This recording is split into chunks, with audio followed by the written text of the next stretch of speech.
పిఠాపురం నియోజకవర్గంలో పవన్ కళ్యాణ్ గారికి చెక్ పెట్టేలా వర్మ గారు వ్యూహాత్మకంగా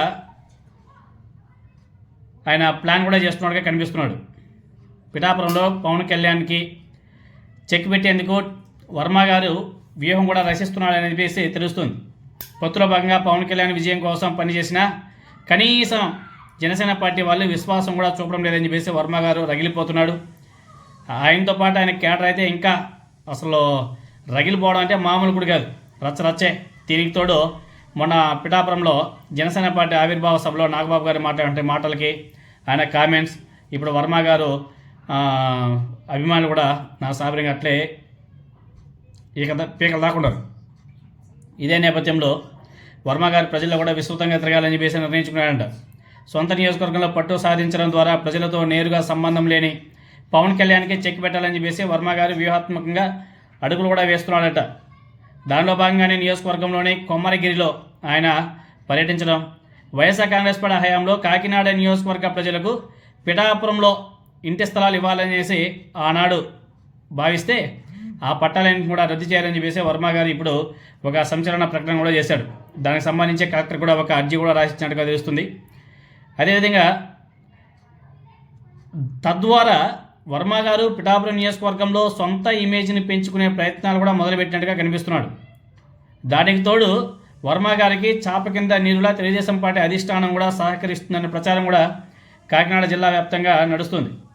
ఇటీవల కాలంలోనే పిఠాపురంలో వర్మ వర్సెస్ జనసేన పార్టీ అన్నట్లుగా రాజకీయం కూడా నడుస్తుంది.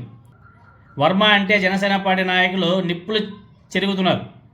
ఇదే సందర్భంలో వర్మ కూడా రాజకీయంగా వ్యూహాత్మకంగా పవన్ కళ్యాణ్కి చెక్ పెట్టేలా పావులు కూడా కలుపుతున్నాడు.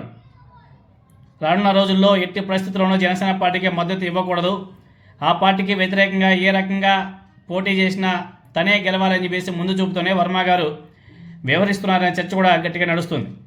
దీంతో గత కొద్ది రోజుల క్రితం సీఎం రిలీఫ్ ఫండ్ చెక్కు సంబంధించి కూడా వర్మ గారు ఇండివిజువల్గా వెళ్ళి ఆయన ఇవ్వడం కూడా జరిగింది. ఎక్కడ కానీ జనసేన పార్టీ నాయకులు కానీ జనసేన పార్టీని ఎక్కడ కానీ తీసుకెళ్ళలేదు. దాన్ని బట్టి మనం అర్థం చేసుకోవచ్చు. కాకినాడ వాసులకు తమ నియోజకవర్గంలో ఇచ్చామంటే ఇంటి స్థలాలను రద్దు చేస్తామని చెప్పేసి ఆయన ప్రకటించడం ద్వారా అక్కడ జనసేన పార్టీని దెబ్బతీయవచ్చని వర్మ గారు అభిప్రాయంగా కూడా కనిపిస్తుంది. ఎందుకంటే కాకినాడ ఎంపీ ఎవరో తెలుసు కదా మీకు, జనసేన పార్టీ నాయకుడు పవన్ కళ్యాణ్కి అత్యంత సన్నిహితుడు ఉదయ్ గెలిచాడు. ఇక్కడ వర్మ గారికి ఉదయ్తోనే గొడవ కూడా స్టార్ట్ అయ్యింది. చివరికి మెగా బ్రదర్స్ వరకు దారితీసింది. అందుకే ఒక దెబ్బకు రెండు పిట్టలున్న చందంగా తనకు గిట్టని జనసేన పార్టీ నేతలందరినీ కూడా చావు దెబ్బ తీసేందుకు వర్మ గారు భారీ ప్లాన్ కూడా వేశారంట. దాని ఆచరణలో పెట్టడమే ఆయన నెక్స్ట్ ప్లాన్. జనసేన పార్టీకి భవిష్యత్తులో ప్రమాదం పొంచి ఉందనే హెచ్చరిక కూడా ఆయన పంపుతున్నాడు.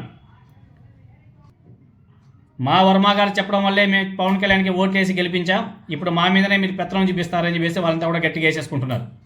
మొత్తానికి పిఠాపురంలో మాత్రం వ్యవహారం ఓ రేంజ్లో నడుస్తుంది, మామూలు కూడా కాదు. ఈ వ్యవహారం ఎంత దాకా దారి తీస్తుందనేది చూడాలి మరి.